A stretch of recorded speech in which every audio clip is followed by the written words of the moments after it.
Hello and welcome. स्वागत है आप सभी का हमारे शो में जिसका नाम है वास्तु विजडम। मैं हूँ राधा और मेरे साथ है गिरेंद्र भारती जी। इस शो में हम डिस्कस करते हैं वास्तु विजडम के बारे में और आज जो टॉपिक हम डिस्कस करने वाले हैं उसकी हम सभी को बहुत जरूरत है और वो है लक। करियर में गोल सेट करके उन्हें अचीव करते रहने से हम आगे बढ़ते हैं, लेकिन कितनी बार हमने ये नोटिस किया होगा कि पूरी डेडिकेशन, मेहनत और हार्डवर्क के बाद भी हम वो गोल्स अचीव नहीं कर पाते। आखिर ऐसा क्यों होता है? लक फैक्टर होता क्या है? बहुत से लोग जस्टिफाई नहीं कर पाते, लेकिन हाँ, इसे हार्डवर्क या बैड लक कहकर जरूर बुलाते हैं। तो चलिए आज हम भारती जी से डिस्कस करेंगे about luck and how we can improve it using vastu wisdom. Bharti ji, बहुत बहुत स्वागत है आपका हमारे शो में।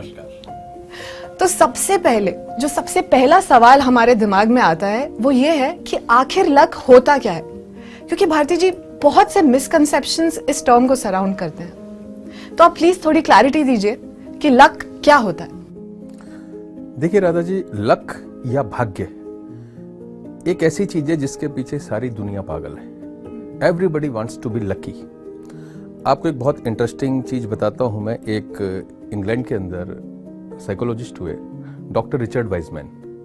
उन्होंने क्या करा, 700-800 एक्सट्रीमली लकी और अनलकी लोगों को लेकर 7 साल तक रिसर्च करी कि ऐसे कौन से फैक्टर्स हैं जो उन्हें एक्सट्रीमली लकी या अनलकी बनाते हैं। और वो रिसर्च करने के बाद उन्होंने 4 ऐसे लॉज निकाल दिए कि इनको कोई भी फॉलो करे वो लकी बन सकता है। I am not going into that research. वो एक बुक है द लक फैक्टर के नाम से, कोई भी उसको पढ़ सकता है। हाँ। हमारा पूरा वास्तु विजडम या मेरी जितनी 35 साल की रिसर्च रही, वो एक्चुअली उस एक्स फैक्टर को ही, जिसको हम लक कहते हैं, इंप्रूव करने के ऊपर रही। भाग्य हमेशा बहुत ज्यादा ललचाता है आदमी को। जैसे अगर हम होरोस्कोप की बात करें तो जो हमारी कुंडली के अंदर हमारा 9th हाउस होता है वो हमारे भाग्य को रिप्रेजेंट करता है। हाँ। तो एस्ट्रोलॉजिकली तो हम वहां से देखते हैं कि आदमी कितना भाग्यशाली होगा या नहीं होगा। ओवरऑल जो वास्तु है वो इसी बात पे डिपेंड करता है, या उसकी जो फाउंडेशन स्टोन यही है कि आपने अगर अपना घर एक्सट्रीमली वास्तु के हिसाब से बना लिया, जो वास्तु के प्रिंसिपल्स हैं, या आपने उन एनर्जीज का ध्यान रख लिया जो जियोपैथिक स्ट्रेसेस हैं, एनवायरमेंटल स्ट्रेसेस हैं, तो you will remain extremely lucky in your life. आपको चांस एनकाउंटर्स ऐसे मिलते रहेंगे। हाँ। कि आपको लाइफ में प्रॉब्लम्स कम हो जाएंगी। हाँ। और आपको हैप्पीनेस आपकी लाइफ में बढ़ती चली जाएगी। इसका जो कॉन्ट्रास्ट आपने फर्स्ट स्टेटमेंट में बताया कि उन्होंने कुछ लॉज निकाल दिए जिससे इंसान अपना भाग्य खुद भी बना सकता है, तो बहुत से लोग सोचते हैं कि मैं अपना भाग्य खुद लिखूंगा, और कुछ लोगों की ये थिंकिंग है कि इंसान भाग्य के साथ पैदा होता है। तो इन दोनों के बीच का जो कंट्रास्ट है वो आप प्लीज एक्सप्लेन कीजिए एक बार। हाँ, आपने बहुत अच्छा क्वेश्चन किया राधा जी। इसमें लोगों को बहुत ज्यादा कंफ्यूजन है। एक्चुअली लाइफ जो है वो ब्लैक और व्हाइट को मिलाकर बनती है। Life is actually somewhere grey. आप बिल्कुल ये नहीं कह सकते कि मेरे सब करने से ही सब कुछ होने वाला है। तो हमें ऐसे लोगों को भी हमने बहुत देखा है जो फेल हो जाते हैं। हम खाली ऐसे लोगों पे भी ट्रस्ट नहीं कर सकते जो कहते हैं भाई जो कुछ है वो सितारों में लिखा हुआ है, बस हम तो कुंडली के हिसाब से चलेंगे, हमने वास्तु कर दी, अब हमें मेहनत करने की जरूरत ही नहीं है। वो लोग भी फेल हो जाते हैं। तो हमें क्या है, कॉम्बिनेशन चाहिए। अगर हम समझदारी से चले तो अगर हमें दोनों चीजों को कंबाइन करना पड़े तो नुकसान क्या है? ये तो सबको पता ही है कि एस्ट्रोलॉजी से और वास्तु से हम लोग भाग्य को बदलते हैं, लेकिन मैं बात कर रहा हूं जो साइंस क्या कहती है। हाँ। अब साइंस ये कहती है कि जो लोग ज्यादा कॉन्फिडेंट होते हैं, यानी जो लोग किसी से भी मिलने जुलने में हर समय तैयार रहते हैं, उन लोगों के कनेक्शंस अच्छे होते हैं। हाँ।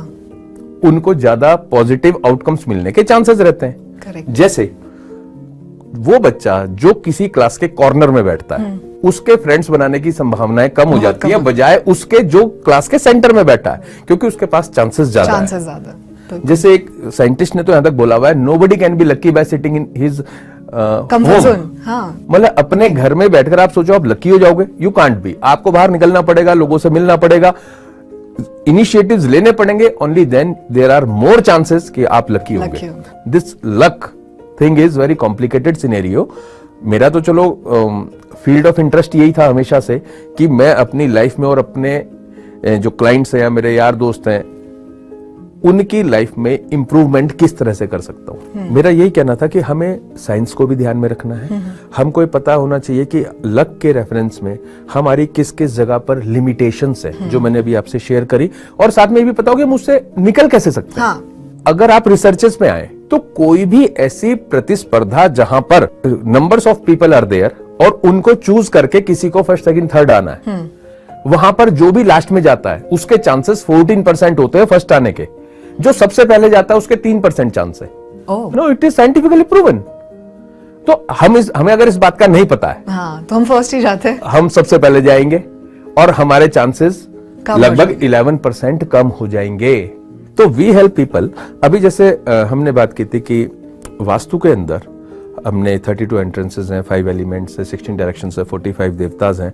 इनका परम्यूटेशन कॉम्बिनेशन किस तरह से पर्सन की होरोस्कोप के साथ हम मैच करते हैं ताकि वो मिनिमम इफर्ट में मैक्सिमम रिजल्ट्स ले सके। लेकिन along with he will also know, हम उसको ये भी बताते हैं कि भाई ये तेरी लिमिटेशंस है, इस तरफ जाने की जरूरत नहीं है, लेकिन ये तेरी स्ट्रेंथ्स है, इसके ऊपर आप वर्क करो। अब आप बताइए कि वास्तु विजडम यूज करके हम लक किस तरह से बढ़ा सकते हैं? एक बहुत सिंपल सी टेक्निक है कि अगर कोई इंसान अपनी स्ट्रेंथ्स को रोज लिखना शुरू कर देता है सिर्फ 10 मिनट के लिए, तो over a period of 1 month he will be a different person. The problem is that कि हम लोग फोकस करते हैं अपनी कमियों के ऊपर और वो हमको डिप्रेस कर देता है।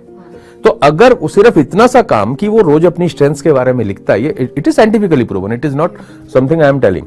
तो अगर वो करता है तो उसका confidence with in a month period बिल्कुल डिफरेंट हो जाता है, पॉजिटिव हो जाता है। एक जोन है हमारे वास्तु के अंदर, साउथ ऑफ साउथ ईस्ट, वो जो जोन ही पावर और कॉन्फिडेंस का है। ऐसा नहीं है कि कोई कहता जी मेरे को लकी बना दो, क्या करेगा लकी होके? भाई लक किस रेफरेंस में चाहिए? हाँ, क्या अचीव करना चाहिए? क्या अचीव करना चाहिए? आपको लक चाहिए पैसे के रेफरेंस में, आपको लक चाहिए जॉब के रेफरेंस में, आपको लक चाहिए रिलेशनशिप के रेफरेंस में, या आप ये कहते हो कि भाई मेरी फेम बढ़ जाए, इट कुड बी एनीथिंग, या मेरे प्रॉफिट्स बढ़ जाए।